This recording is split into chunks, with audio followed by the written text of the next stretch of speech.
Okay friends, അപ്പോൾ first example നമുക്ക് ബൈപ്പാലിയത്തിനെ കുറിച്ചിട്ട് പഠിക്കാം. ഫൈലം പ്ലാറ്റിഹെൽമിന്തസിലെ ക്ലാസ് ടർബുലറിയയുടെ എക്സാമ്പിളാണ് ബൈപ്പാലിയം എന്ന് പറയുന്നത്. അപ്പോൾ ബൈപ്പാലിയത്തിനെ കുറിച്ച് പറയുകയാണെങ്കിൽ it is free living brilliantly coloured and nocturnal terrestrial ടർബുലറിയാണ്. ഇൻഹാബിറ്റ് ചെയ്യുന്നത് മോയ്സ്റ്റ് സോയിലാണ് of tropical, sub tropical and temperate regions, especially the Indo Malayan region. ഇന്ത്യയിൽ it is found in the hills of Nainital and other sub Himalayan regions and also in south India. South ഇന്ത്യയിലും കാണപ്പെടുന്നു. ബൈപ്പാലിയത്തിൻ്റെ body എന്ന് പറയുന്നത് ലോങ്ങും സ്ലെൻഡറും സോഫ്റ്റും ഫ്ലാറ്റും അതേപോലെ തന്നെ with definite anterior and posterior എൻഡ്സും dorsal and ventral സർഫസസുമാണ്. ഇതിൻ്റെ ഒരു ടൈപ്പായിട്ടുള്ള ബൈപ്പാലിയത്തിൽ പെട്ട ബൈപ്പാലിയം കെവൻസ് എന്ന് പറയുന്ന organism it grows up to 25 centimetre or more, 25 സെൻറ്റിമീറ്ററിനും മുകളിൽ ഇതിന് വളരാനുള്ള കപ്പാസിറ്റി ഉണ്ട്. അതേപോലെ തന്നെ ബൈപ്പാലിയം അഡ്വാൻറ്റീഷ്യം എന്ന് പറയുന്ന organism it can grow up to 50 centimetre. പിന്നെ ഇതിൻ്റെ dorsal surface of the body എന്ന് പറയുന്നത് വേരിയസ്ലി കളേർഡും അതേപോലെ തന്നെ സ്ട്രൈപ്ഡുമാണ്. And the ventral surface bears a creeping sole. Okay, distinct head എന്ന് പറയുന്നത് ഇതിൽ ആബ്സെൻ്റ് ആണ്. ബട്ട് ദ ആൻറ്റീരിയർ എൻഡ് എന്ന് പറയുന്നത് ബ്രോഡും ഫ്ലാറ്റും almost triangular and spatulate or axe shaped ആണ്. Along its border is a row of ocelli or eye spots. Mouth ventral ആണ് and intestine is triparate. Reproduction asexualum sexualum as well as സെക്ഷലും കാണപ്പെടുന്നു. Sexual multiplication എന്ന് പറയുന്നത് architomic fragmentation വഴിയാണ്, in which the body divides into fragments and each fragment regenerates the lost parts and becomes a full fledged individual. ഓരോ പാർട്ടും fragment ആയിട്ട് divide ചെയ്തിട്ട് നേരത്തെ പറഞ്ഞ പോലെ തന്നെ ഓരോ ഫ്രാഗ്മെൻറ്റ്സും റീകൺസ്ട്രക്റ്റും റീജനറേറ്റും ചെയ്യും അതിൻ്റെ ലോസ്റ്റ് പാർട്സ്, എന്നിട്ട് ന്യൂ ഓർഗാനിസമായിട്ട് മാറുന്നു. Bipalium has great powers for restorative and reparative regeneration by which the animal can reconstruct the lost parts and repair damages. ഇനി നമുക്ക് പഠിക്കാനുള്ള എക്സാമ്പിൾ എന്ന് പറയുന്നത് ഫാസിയോള ഹെപ്പത്തിക്കനെ കുറിച്ചിട്ടാണ്. ഫാസിയോള എന്ന് പറയുന്ന ഫൈലം പ്ലാറ്റിഹെൽമിന്തസിലെ ക്ലാസ് ടെർമറ്റോഡയുടെ എക്സാമ്പിളാണ് ഫാസിയോള എന്ന് പറയുന്നത്. ഓക്കെ, ഫാസിയോളനെ കുറിച്ച് പറയുകയാണെങ്കിൽ Fasciola hepatica it is popularly known as sheep liver fluke. ഇതൊരു പാത്തോജനിക് ആയിട്ടുള്ള എൻഡോ പാരസൈറ്റിക് ട്രെമറ്റോഡാണ്. ഷീപ്പിൻ്റെ ലിവറിലും ബൈൽ ഡക്റ്റിലുമാണ് ഇത് ഇൻഹാബിറ്റ് ചെയ്യുന്നത്. ഇതിൻ്റെ ഇത് ഷീപ്പിൽ സീരിയസ് ഡിസീസ് ഫാസിയോളാസിസ് അഥവാ ലിവർ റോട്ട് കോസ് ചെയ്യുന്നു. ഇനി ഇതിൻ്റെ മോർഫോളജിനെ കുറിച്ച് പറയുകയാണെങ്കിൽ adult liver fluke has a soft dorsoventrally flattened and conical ബോഡിയാണുള്ളത്. At its broad anterior end is a conical projection, അതിൻ്റെ പേരാണ് ഓറൽ കോൺ. മൗത്ത് സിറ്റുവേറ്റ് ചെയ്തെടുക്കുന്നത് at the tip of this cone and circled by an oral sucker. പിന്നെ ventrally a little behind the oral കോണിൻ്റെ തൊട്ട് പുറകിലായിട്ട് is a posterior or ventral sucker often called the acetabulum. It serves as an adhesive organ for attachment to the host. Just in front of the acetabulum is the common gonopore. At the extreme posterior tip of the body is the excretory opening. During breeding season time a temporary opening may be formed on the mid-dorsal surface. This is the external opening of a short duct and that is called Lowrow's canal that lets out from the oviduct.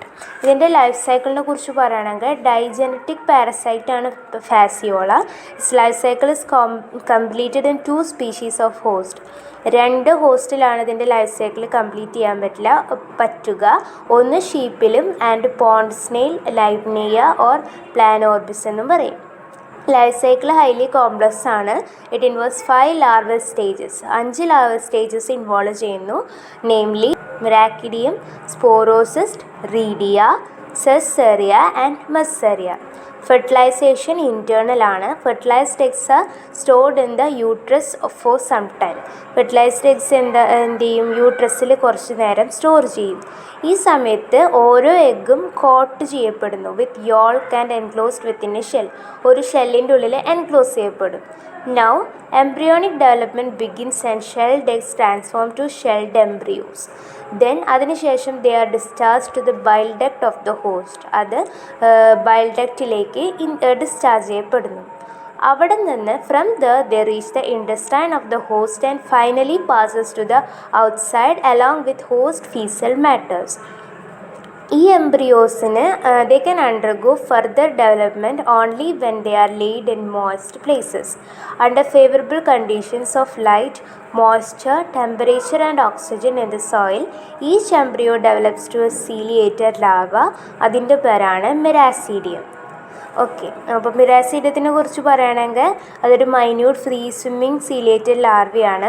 It's body wall is composed of outer epidermal, middle muscular and inner mesenchymal layers. Epidermal cells are ciliated 18 to 21 in number and arranged in 5 circular bands.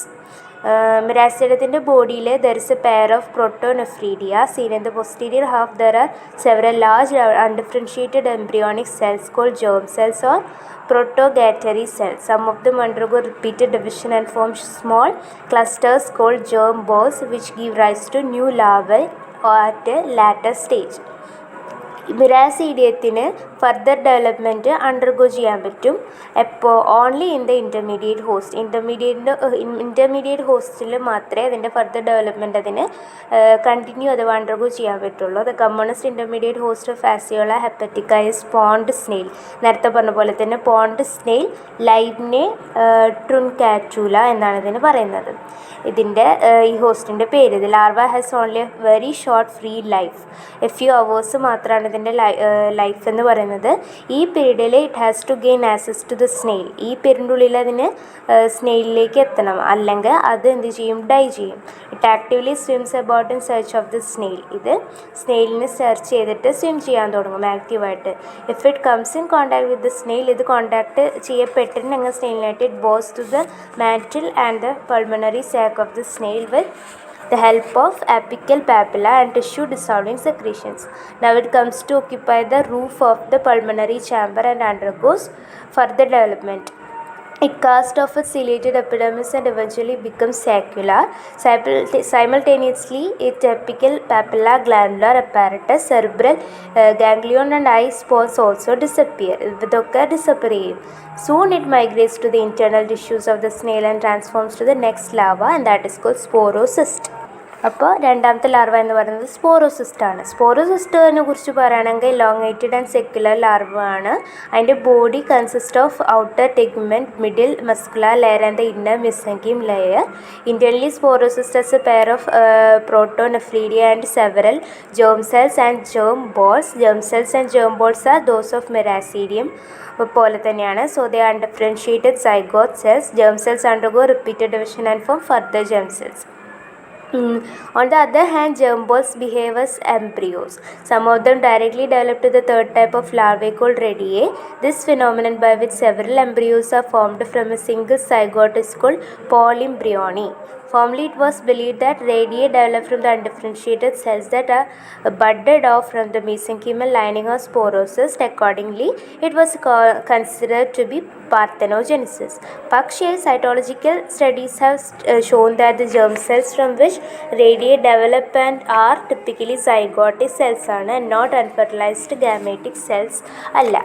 അടുത്ത അപ്പോൾ അതിനുശേഷം fully formed rediae come out of the sporocyst. സ്പോറോസിസ്റ്റിൻ്റെ ഉള്ളിൽ നിന്ന് പുറത്തേക്ക് വരും through A temporary opening. അതിൻ്റെ പേരാണ് birth pore. Soon they migrate to the liver of the snail.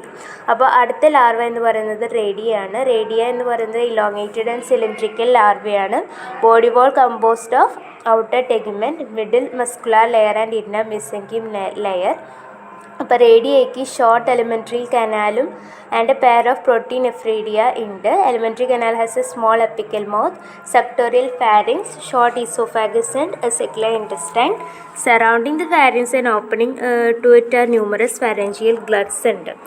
Internal ആയിട്ട് റേഡിയയ്ക്ക് എന്തുണ്ട്, ന്യൂമറസ് ജേം സെൽസും ജേം ബോൾസും ഓഫൺ ഓൾസോ ഉണ്ട്. Often in summerൽ some of the germ balls develop to a second generation of radiae known as daughter റേഡിയായി and secondary റേഡിയായി. അതെന്ത് ചെയ്യും? എസ്കേപ്പ് ചെയ്യും. പാരന്റ് റേഡിയയിൽ നിന്ന് എസ്കേപ്പ് ചെയ്യും through the birth pore. In winter the germ balls of primary and secondary redia develop the next larvae namely cercariae. അടുത്ത ലാർവയുടെ പേര് cercaria. They also pass out through the birth pore. അതും birth പോറിലൂടെയാണ് പുറത്തേക്ക് വരുന്നത്. Okay, സെർഷേറിയ എന്ന് പറഞ്ഞ larva എന്ന് പറയുന്നത് ഓവലാണ്, ഫ്ലാറ്റും ടെയിൽഡ് ലാർവയാണ്. Its body is covered by spiny tegument. It has 2 suckers. 2 suckers present ആണ്, ഓറലും വെൻട്രലും. The whole interior of the larva is filled with parenchyma. Laterally just beneath the tegument are numerous cystogenous glands. സെൻസേറിയയ്ക്ക് well differentiated alimentary കനാലുണ്ട്. A pair of protonephridia and numerous flame cells. The alimentary canal consist of mouth, suctorial pharynx, ലോസ് oesophagus and forked intestine. 2 protonephridia terminally join an excretory bladder. Leading from it is an excretory duct that opens out by an excretory bladder. Leading from it is an excretory duct that opens out by an excretory pore. Encircling the pharynx is a nerve ring. Rudiments of gonads may be present in the posterior half of the body. അപ്പോൾ cercaria closely resembles a adult ഫ്ലൂക്കിനെ resemble ചെയ്യും, except in the presence of tail and the absence of mature gonads. Fully formed cercaria escape from the redia. Fully formed ആയിട്ടുള്ള cercaria എന്ത് ചെയ്യും? റേഡിയയിൽ നിന്ന് escape ചെയ്യും, reach the pulmonary sac of the snail and finally escape to the outside. Okay, അടുത്ത വരുന്ന larva എന്ന് പറയുന്നത് മെറ്റാസെർസേറിയ ആണ്. സെർസേറിയയ്ക്ക് എന്ത് സംഭവിക്കുന്നത് നോക്കാം. Cercaria has only short free life. ഷോർട്ടായിട്ടുള്ള ഫ്രീ ലൈഫ് മാത്രമാണ് എന്തിനുള്ളത്? സെർഷേറിയയ്ക്കുള്ളത്. It swims about in the water for few hours. അത് വാട്ടറിൽ കുറച്ച് നേരം സ്വിം ചെയ്തിട്ട് then settles downs and finally attaches itself to a water weed. Water വീഡിനോട് അറ്റാച്ച് ചെയ്യും വിത്ത് ഇറ്റ്സ് വെൻട്രൽ സക്കർ വഴി. Soon as tail is lost. പെട്ടെന്ന് തന്നെ അതിൻ്റെ ടെയിൽ അതിനെ ലോസ്റ്റ് ചെയ്യും. Now with cystogenous glands secrete 4 layers cyst around it. എന്നിട്ട് അതിൻ്റെ അപ്പം തന്നെ സിസ്റ്റോജനസ് ഗ്ലാൻസ് എന്ത് ചെയ്യും? 4 layered ആയിട്ടുള്ള സിസ്റ്റ് അതിൻ്റെ ചുറ്റും സെക്രീറ്റ് ചെയ്യും. This encysted and tailless cercaria is called metacercaria. ആ 4 layers of the cyst from outside turned protein layer, fibrous layer, mucopolysaccharide layer and keratin layer.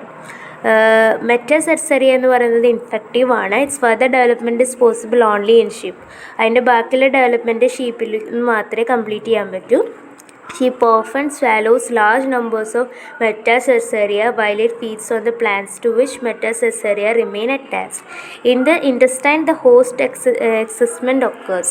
എന്ത് ചെയ്യും? ഇതിൻ്റെ ഇൻറ്റസ്റ്റൈനിലെ ഹോസ്റ്റിൽ എൻസിസ്റ്റ്മെൻറ്റ് ഒക്കർ ചെയ്യും. അണ്ടർ കണ്ടീഷൻസ് ഓഫ് ഹൈ ടെമ്പറേച്ചറിലും high carbon dioxide ടെൻഷനിലും presence of ബയലിലും എക്സെട്ര ഇത് എൻകിസ്റ്റ്മെൻറ്റ് ഒക്കർ ചെയ്യും, അണ്ടർഗോ ചെയ്യും. The encysted metacercaria penetrate the gut wall of sheep and passes into the peritoneal cavity. Then they come in contact with the liver and burrow into it. In the liver they grow and mature to adult flutes. Finally adult flutes, എന്നിട്ട് last ആയിട്ട് in about 3 to 7 weeks after infection they invade the bile duct and remain there, feeding upon the bile duct, epithelium and components of bile. Okay, ഇതിൻ്റെ peculiarity, life ഹിസ്റ്ററിയിലെ peculiarities എന്ന് പറയുന്നത് several larva stages and 2 species of host. പല larva സ്റ്റേജസിലൂടെ ഇതിനെ undergo ചെയ്യണം, അതേപോലെ തന്നെ 2 ഹോസ്റ്റും ഉണ്ട്. പിന്നെ വരുന്നത് പെക്യുലാരിറ്റി എന്ന് പറയുന്നത് എനോമസ് ഫെക്യുണ്ടിറ്റി ആൻഡ് പോളി എംബ്രിയോണിയാണ്. പിന്നെ ഹെട്രോഗാമി, അതേപോലെ തന്നെ presence of somatic and germinal embryonic സെൽസും അഡ്വാൻസ്ഡ് ലാർവയാണ് ഇതിൻ്റെ 5 പെക്യുലാരിറ്റീസ് ആയിട്ട് വരുന്നത്. പിന്നെ പാത്തോജെനിസിറ്റി, ഫാസിയോള ഹെപ്പറ്റിക്ക എന്ന് പറയുന്നത് സീരിയസ്ലി പാത്തോജെനിറ്റിക് ആയിട്ടുള്ള ഇതാണ്. ഷീപ്പിന് ഹൈലി പാത്തോജെനിറ്റിക് ആണ്. ഇത് ഷീപ്പിൽ എന്ത് ചെയ്യും? Disease fascioliasis on liver rot cause ചെയ്യുന്നു. ഇതിൻ്റെ പ്രിവെൻറ്റീവ് മെഷേഴ്സ് എന്ന് പറയുന്നത് perhaps the most effective method of controlling fasciolasis is the destruction of pond snails. Pond snailsൻ്റെ എന്താണ് ഡിസ്ട്രക്ഷൻ ആണ്, ബൈ പോയ്സണിങ് ദെയർ ഹാബിറ്റേറ്റ്സ്. പിന്നെ by making use of ducks which feed on them and by exposing them to hot sun and rot by draining out water from their inhabits. Man can escape from infection of liver fluke by eating only properly washed and cooked vegetables and also by excluding snails from the diet. Okay, പിന്നെ killing of adult flukes in the sheep by administration of anti-helminth drugs. പിന്നെ prolonged storage of sheep's feces of their treatment with cuc, lime or copper sulfate to destroy the eggs. ഇതിൻ്റെ treatment എന്ന് പറയുന്നത് administration of carbon tetrachloride and tetrachloroethene to sheep is recommended to control infection. Injection of emetine hydrochloride or synthetic drug hydroemetine is recommended to control the infection in man. ഇതിൻ്റെ parasitic adaptations, liver ഫ്ലൂക്കിൻ്റെ parasitic adaptation എന്ന് പറയുന്നത് ഇതിൻ്റെ locomotor, respiratory and circulatory ഓർഗൻസിൻ്റെ ആബ്സെൻസും പിന്നെ sense ഓർഗൻസിൻ്റെ ആബ്സെൻസും അതേപോലെ തന്നെ presence of resistant tegument, പിന്നെ presence of adhesive structures, പിന്നെ high ability for anaerobic respiration, പിന്നെ hermaphroditism, enormous fecundity and polyembryony. ഇവയൊക്കെയാണ്. ലാർവൽ അഡാപ്റ്റേഷൻസ് എന്ന് പറയുന്നത് epidermal armour of miracidium for protection from the adverse conditions in the soil. പിന്നെ ciliary covering of miracidium to swim about for gaining access to pond snail. പിന്നെ boring papilla and glandular apparatus in miracidium for penetration into the tissues of the snail. Polyembryony and sporocyst and redia to increase the number of larval forms. Cystogenous glands in caesarea for secreting a protective cyst. പിന്നെ resistant cyst around metacaesarea for protection from extreme environmental conditions. ഇവയൊക്കെയാണ്. ഇനി നമുക്ക് അടുത്ത പഠിക്കാനുള്ള example എന്ന് പറയുന്നത്, അപ്പോൾ ഈ എക്സാമ്പിളിനെ കുറിച്ചിട്ട് പഠിച്ചു കഴിഞ്ഞു. ഇനി ടാനിയ സോളിയും അതേപോലെ തന്നെ ടാനിയനെ കുറിച്ചിട്ടാണ് നമുക്ക് പഠിക്കാനുള്ളത്. അപ്പോൾ രണ്ടെണ്ണം വരുന്നുണ്ട്, ടാനിയ സോളിയും അതേപോലെ തന്നെ ടാനിയ സാഗിനാറ്റയും വരുന്നുണ്ട്. അപ്പോൾ ഫൈലം പ്ലാറ്റിഹെൽമിന്ഥസിലെ ക്ലാസ് കസ്റ്റഡിയിൽ വരുന്ന രണ്ട് എക്സാമ്പിൾ, ടാനിയ സോളിയത്തിനെ കുറിച്ചും അതേപോലെ തന്നെ ടാനിയ സാഗിനേറ്റിനെ കുറിച്ചും നമുക്ക് അടുത്ത കോഴ്സിൽ പറയാം. അതോട് കൂടിയിട്ട് നമ്മുടെ മൊഡ്യൂൾ 8 കംപ്ലീറ്റഡ് ആവുകയാണ്. ഇനി രണ്ട് ചെറിയ മൊഡ്യൂൾ 9ഉം മൊഡ്യൂൾ 10ഉം മാത്രമേ നമുക്ക് ബാക്കിയുള്ളൂ. അത് നമുക്ക് വേഗം തന്നെ എടുത്ത് തീർക്കാം. അപ്പോൾ നമ്മുടെ ഫസ്റ്റ് സെമ്മിൻ്റെ പോർഷൻസ് തീരാറായി. ഓക്കെ, അപ്പോൾ നമുക്ക് നെക്സ്റ്റ് കോഴ്സിൽ കാണാം. Thank you.